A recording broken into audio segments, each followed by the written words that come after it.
I recently wrote about AI and productivity and how data from the 2024 Accelerate State of DevOps report from DORA shows that widespread AI adoption in the software industry is contributing to a real and meaningful decline in software delivery performance. Approximately 76% of developers use AI tools in daily tasks such as coding, debugging, and documentation. This week, I posted a silly and whimsical post on Blueksy, which seemed to resonate with a lot of you out there, and it reminded me of a section in the DORA report about valuable work. I was born to make websites, fun websites, silly websites, curious websites, websites that bend, delight, amuse, and entertain, websites for people on planet Earth. And there will be no shareholder value, but the websites will be built and they will be enjoyed. AI has always promised to help people spend more time doing valuable work by automating the manual, repetitive, toilsome tasks so that software developers can be free to use their time on something better. Despite this, the report states that individuals are reporting a decrease in the amount of time they spend doing valuable work as AI adoption increases. The maths isn't mathsing. So what is valuable work actually? I have observed a growing trend of developers focusing solely on the tools used to make software, rather than what the software actually does. Many people are sharing their new apps on social media, attempting to provide context for their creations by listing the databases, runtimes, frameworks, UI libraries, and AI code generation tools they used. But what does your app actually do? What problems does it solve? Tell me about the value you just created. Valuable work and meaning is not derived from what AI makes us apparently faster at, generating code. Meaning and value in software development is actually created through the impact of building things that makes human lives better, or easier, or slightly less bad.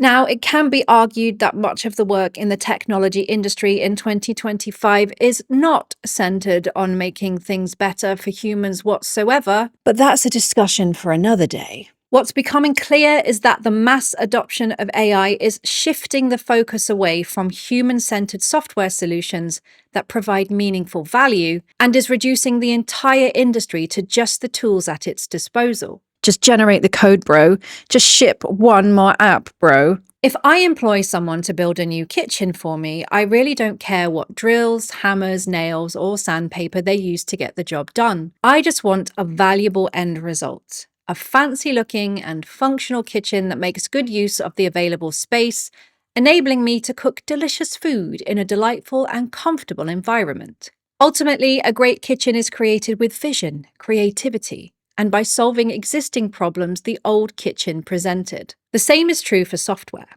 Value in software development cannot be determined by how many lines of code you can bash out in any working day, and especially whether or not you are using AI to do so. Real value is delivered through vision, creativity, experimentation, and using human brains to solve human-centered problems.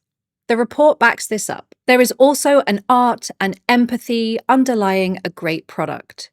This might be difficult to believe for people who think everything is a problem to be resolved through computation, but certain elements of product development, such as creativity or user experience design, may still, or forever, heavily rely on human intuition and expertise. And what's even more interesting is that while seemingly high-performing teams and organizations use AI, the report finds that products don't seem to benefit. We're all just churning out AI-generated code, moving those tickets, making meaningless graphs go up. But to what end? Real software is actually not moving forward. We're all just cranking out the same broken software with the same stupid bugs. In fact, as I was editing the text for this video while sitting with a fresh batch of black hair dye on my head at the hairdresser's yesterday, one wrong tap of a button on my phone deleted half of the article. I attempted to use the three-finger gesture to bring up the undo button on my iPhone, which surprisingly did not restore what was deleted. I ended up having to find a deploy preview of the article I deployed, fortunately before I left the house, copy and paste half the article back into the CMS, and reformat the headings, being very careful not to make a single wrong move. All the new kitchens and silly add-ons are shit. There's no value in that. The tools someone uses to build a kitchen are only as good as the skills of the person using them. A skilled craft person can probably use any old tool and produce a great result that holds up for years to come. A less experienced craft person who doesn't understand the fundamental concepts of space, structure, and value-based utility might be able to make a single kitchen cabinet look good to the untrained eye, only for the shelves to be at the wrong height so I can't store my stuff. The same can be said for software. Now, there's nothing wrong with being inexperienced. We all have to start from somewhere. But we can't rely on tools as a shortcut to gain valuable experience. Experience takes time to develop, and your tools are only as good as your fundamental knowledge and skills. If you skip the knowledge and skills part, and if you fail to learn about what you're doing and the implications of how you're doing it, and the human value you have the potential to deliver, then you have little hope of building human value into your software. Because for the most part, humans use software. My friend Andreas Muller said it better in They Lied to You, building software is really hard. The true value of a software engineer is in our ability to analyze problems as well as design and implement creative solutions. To get good at these skills, you need to understand not just the tools at your disposal, but also the technologies you are building on top of. If you don't understand how an application works, then you have no chance of fixing its bugs and issues. In the DORA report, respondents also reported expectations that AI will have net negative impacts on their careers, the environment, and society as a whole. Whilst AI has empowered anyone to build and ship web and mobile apps, the tangible negative impact of the soulless, valueless software released on a daily basis across the industry cannot be underestimated. And no, I don't want to use your new AI tool to summarize an email or summarize a document or summarize a meeting. I want to use my brain so I can comprehend and learn and connect with what's in front of me. Returning to the topic of my previous article, I want to touch again on the topic of productivity. Productivity as a measure of value is extremely misleading. The very notion of productivity has been conjured up by big capitalism to keep us busy and to misdirect our attention so that we forget to question the broken system in which we have no choice but to participate. All of this prevents us from real growth and moves us further and further away from the pursuit of real value. You could argue there is space for both approaches in software development. Build the hard, compelling stuff using your human brain, and use AI to generate the code for some of the more boring parts of your apps. Take form validation, for example, scaffolding out a new project, or setting up all the boilerplate to make some API calls. But those boring parts are only boring because you wrote the code to do the same thing before.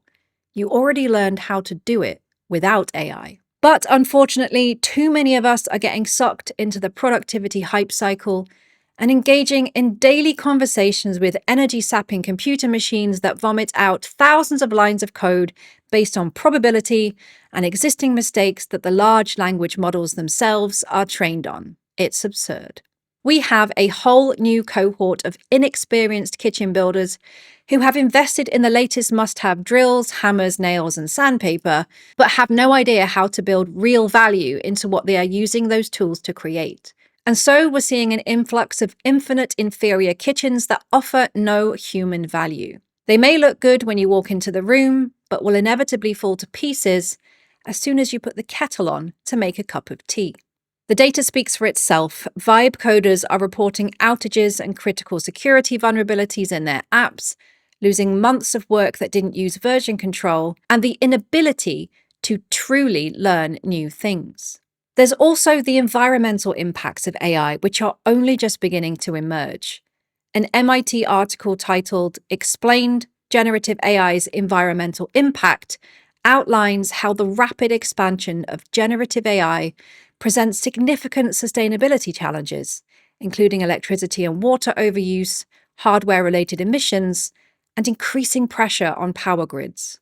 The world is already cooked, and yet we're cooking it more, literally and figuratively, by shipping insecure software into the void that we have no idea how to debug, scale, or extend.